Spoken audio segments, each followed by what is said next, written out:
Hello, good evening, everybody. Good evening. We had completed three chapters or three lessons in the book Rich Dad Poor Dad. The last lesson or the third lesson that we completed was Mind Your Own Business. And in the end of that lesson or the chapter, Robert Kiyosaki says that he will give us the most powerful lesson or the most powerful insight into why rich people become rich. We will look into that now as we read further. Chapter 4 or Lesson 4, The History of Taxes and the Power of Corporations. My rich dad just played the game smart, and he did it through corporations, the biggest secret of the rich. I remember in school being told the story of Robin Hood and his merry men. My teacher thought it was a wonderful story of a romantic hero who robbed from the rich and gave to the poor. The rich dad did not see Robin Hood as a hero. He called Robin Hood a crook. Robin Hood may be long gone, but his followers live on. I often still hear people say, why don't the rich pay for it? Or the rich should pay more in taxes and give it to the poor. It is this Robin Hood fantasy or taking from the rich to give to the poor that has caused the most pain for the poor and the middle class. The reason the middle class is so heavily taxed is because of the Robin Hood ideal. The reality is that the rich are not taxed. It's the middle class, especially the educated upper income middle class, who pays for the poor. Again, to understand fully how things happen, we need to look at the history of taxes. Although my highly educated dad was an expert on the history of education, my rich dad fashioned himself as an expert on the history of taxes. Rich dad explained to Mike and me that originally in England and America there were no taxes. Occasionally there were temporary taxes levied in order to pay for wars. The king or the president would put the word out and ask everyone to chip in. Taxes were levied in Britain for the first for the fight against Napoleon from 1799 to 1816, and in America to pay for the Civil War from 1861 to 1865. In 1874, England made income tax a permanent levy on its citizens. In 1913, an income tax became permanent in the United States with the adoption of the 16th Amendment to the US Constitution. At one time, Americans were anti tax. It had been the tax on tea that led to the famous Tea Party in Boston Harbor, an incident that helped ignite the Revolutionary War.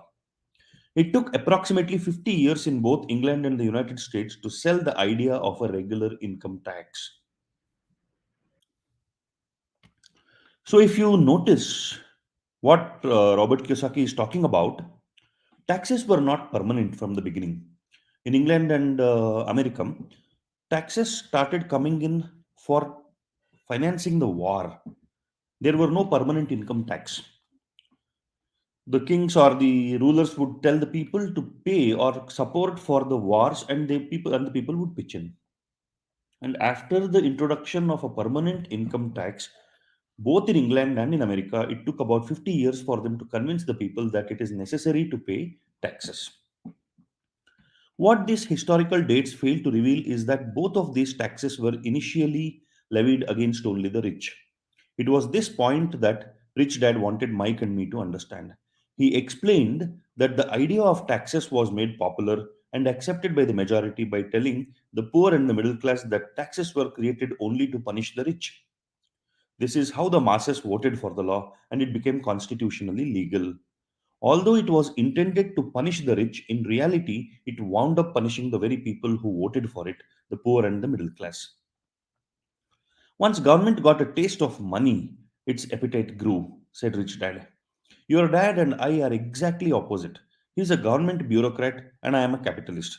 We get paid and our success is measured on opposite behaviors. He gets paid to spend money and hire people.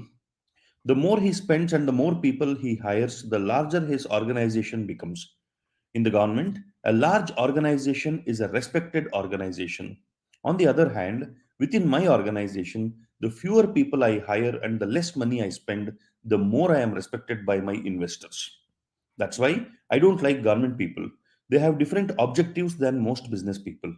As the government grows, more and more tax dollars are needed to support it. My educated dad sincerely believed that government should help people. He loved John F. Kennedy and especially the idea of the Peace Corps. He loved the idea so much that both he and my mom worked for the Peace Corps, training volunteers to go to Malaysia, Thailand, and the Philippines. He always strived for additional grants and budget increases so he could hire more people, both in his job with the education department and in the Peace Corps.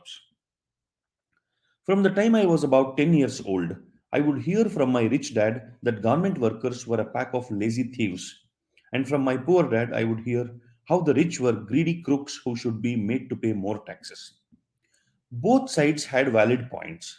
It was difficult to go to work for one of the biggest capitalists in town and come home to a father who was a prominent government leader. It was not easy to know which dad to believe. Yet, when you study the history of taxes, an interesting perspective emerges.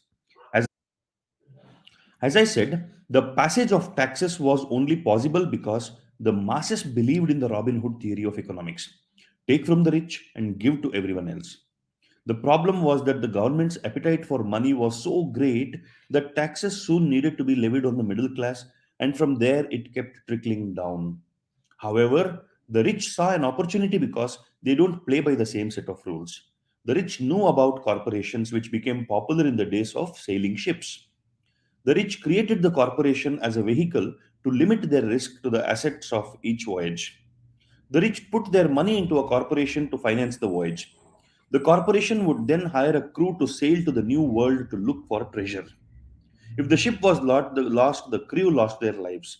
But the loss to the rich would be limited only to the money they invested for that particular voyage. How the corporate structure sits outside your personal income statement and balance sheet is to be understood. It is the knowledge of the legal corporate structure that really gives the rich a vast advantage over the poor and the middle class. Having two fathers teaching me, one a socialist and the other a capitalist, I quickly began to realize that the philosophy of the capitalist made more financial sense to me. It seemed to me that the socialists ultimately penalized themselves due to their lack of financial education. No matter what the take from the rich crowd came up with, the rich always found a way to outsmart them. That is how taxes were eventually levied on the middle class. The rich outsmarted the intellectuals solely because they understood the power of money, a subject not taught in schools. Robert is talking about how taxes initially began as a means of taking money from the rich so that it can be used for the welfare of the poor and the middle class.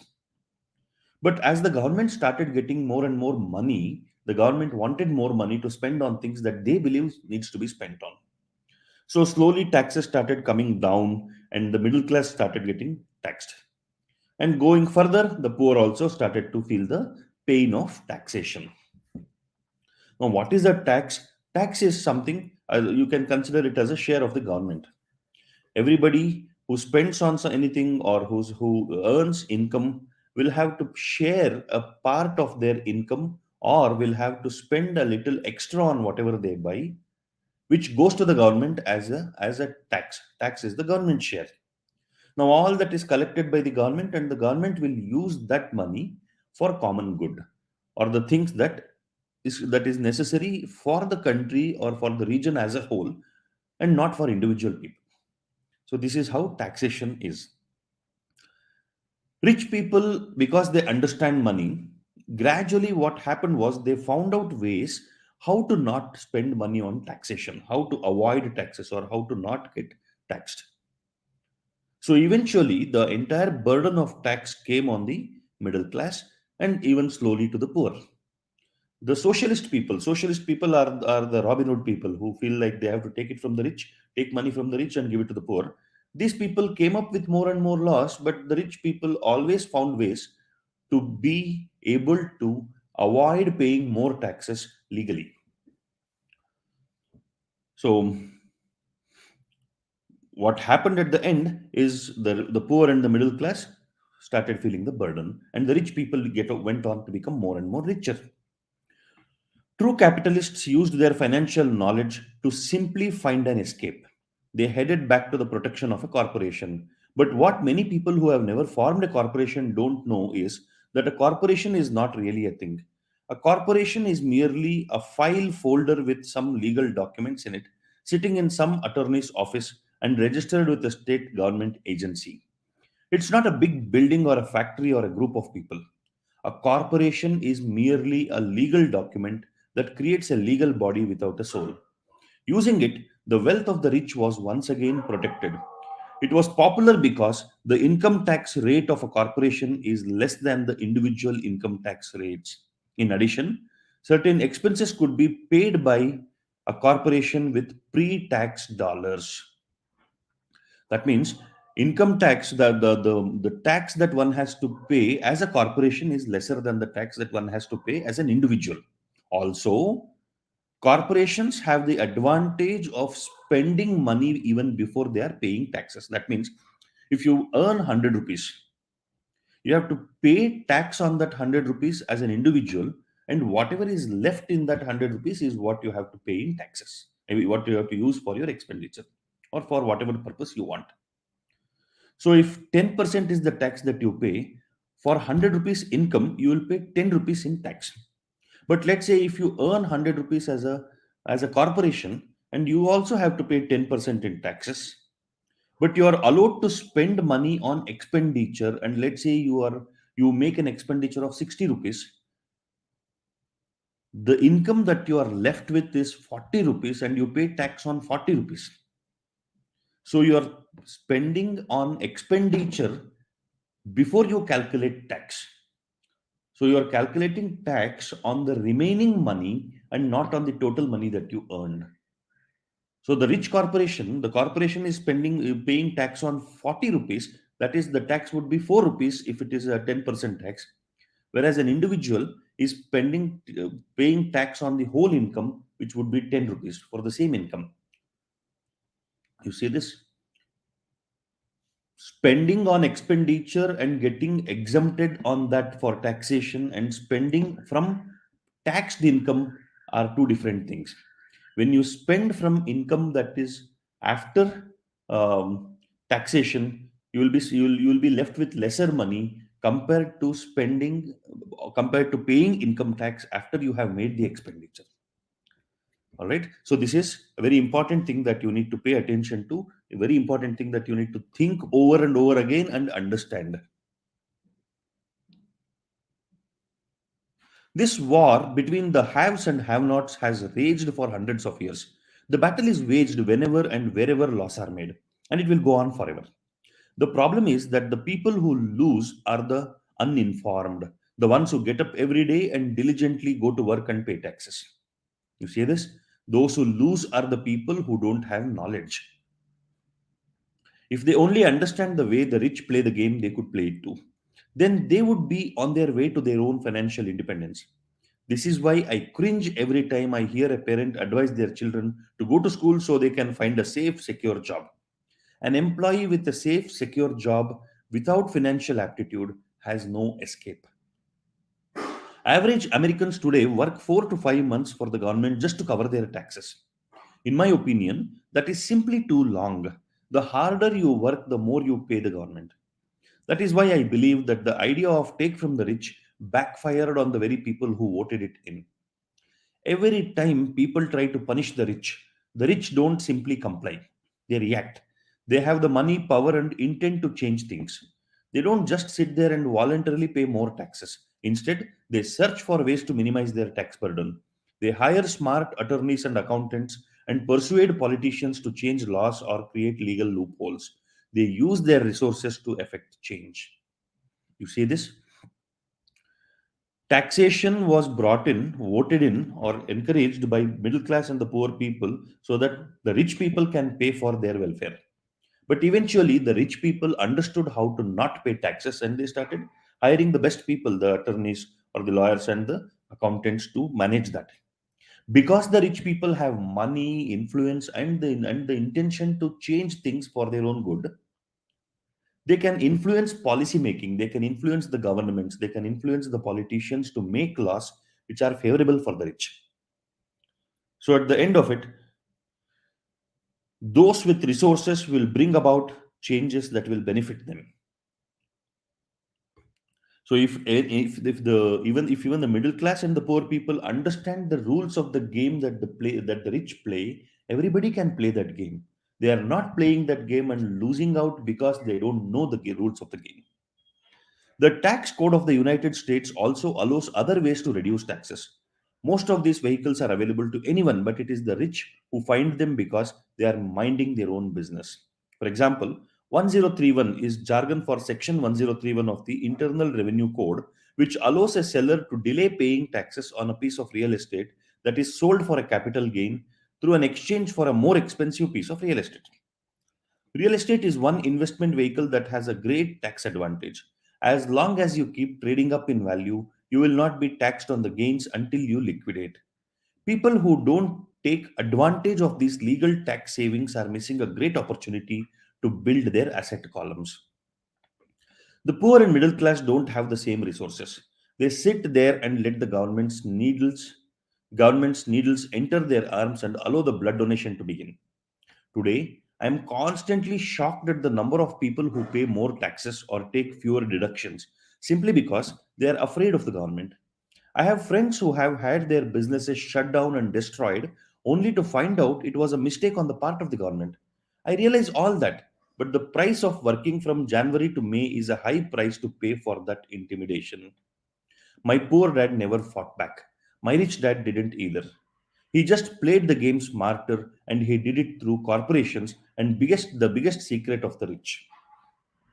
See, you don't have to do illegal things to save money or save taxes. You have to understand the provisions that are made in the law and take advantage of the provisions that are made in the law so that you build more assets, build more wealth, and uh, pay less taxes. The rich people find it out and do it, but the poor people and the middle class people don't do it. It is available for everybody. Anybody can make use of all those provisions, but it is the rich people who make use of those provisions. Right? So, playing the game smarter is to build corporations, is to take advantage of the laws and the provisions of the laws that are there for making more wealth. You may remember the first lesson I learned from my rich dad. I was a little boy of 9 who had to sit and wait for him to choose to talk to me. I sat in his office waiting for him to get to me. He was ignoring me on purpose. He wanted me to recognize his power and to desire to have that power for myself one day. During all the years I studied and learned from him, he always reminded me that knowledge is power. And with money comes great power that requires the right knowledge to keep it and make it multiply. Without that knowledge, the world pushes you around. Rich Dad constantly reminded Mike and me that the biggest bully was not the boss or the supervisor, taxman. The taxman will always take more if you let him. The first lesson of having money work for you, as opposed to you working for money, is all about power. If you work for money, you give the power to your employer. If money works for you, you keep the power and control it. Once we had this knowledge of the power of money working for us, he wanted us to be financially smart and not let anyone or anything push us around. If you're ignorant, it's easy to be bullied. If you know what you're talking about, you have a fighting chance.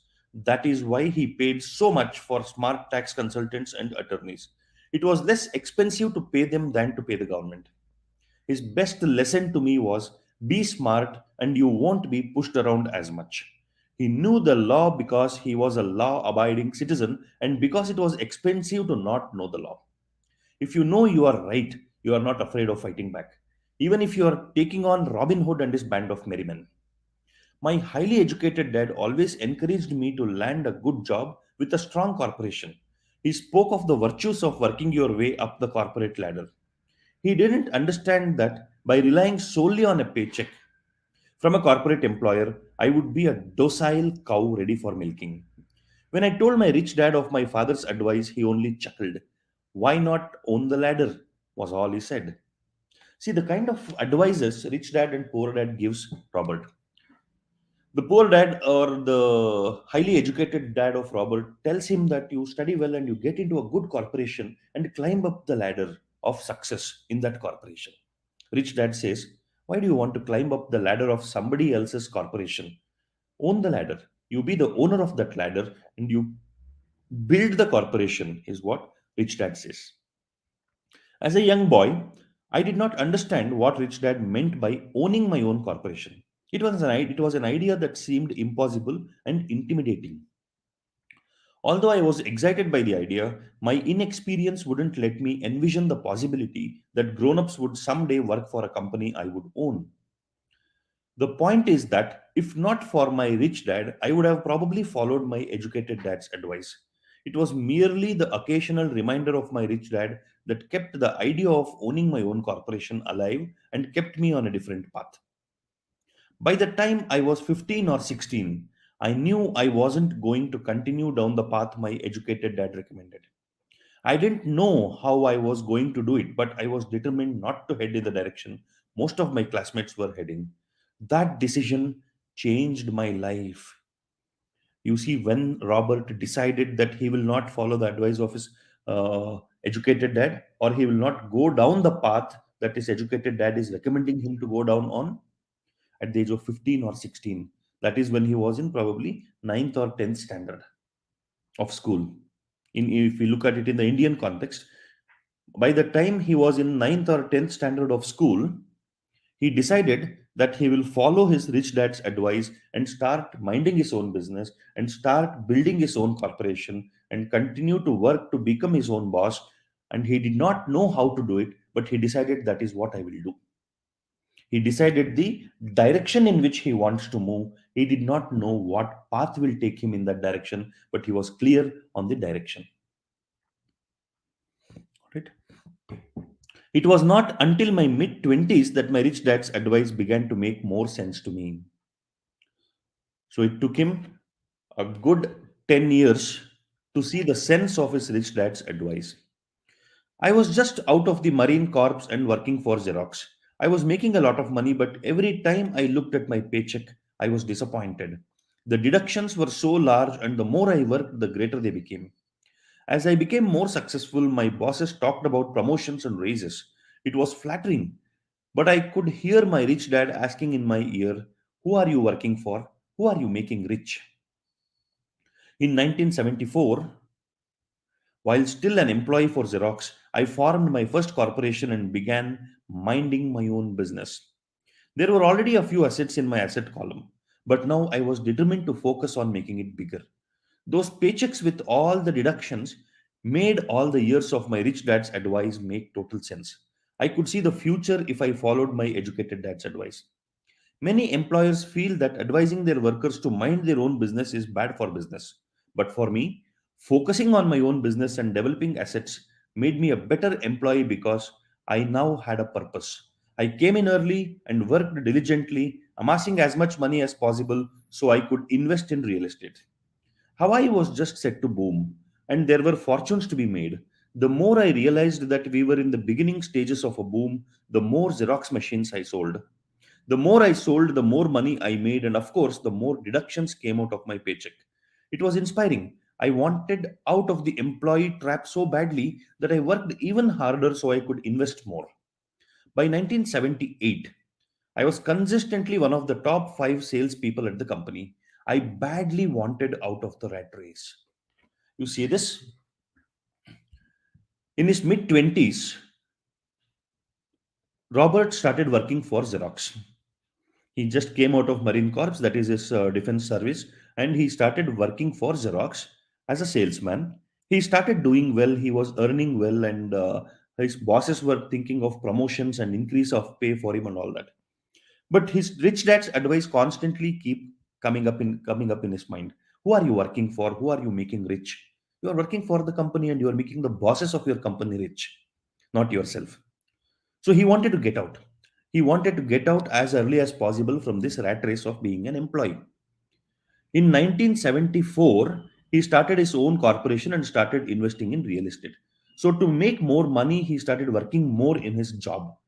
You see this? He did not build a business overnight. He started working harder in his job so that he started getting more money. He started getting paid more, and he would invest that surplus that he earned into real estate. So by 1978, he was one of the top five salespeople at the company at Xerox, but he wanted to get out of it. You see this? He had worked there for about 4 years, and for 4 years after he built his corporation, he has been investing consistently into real estate.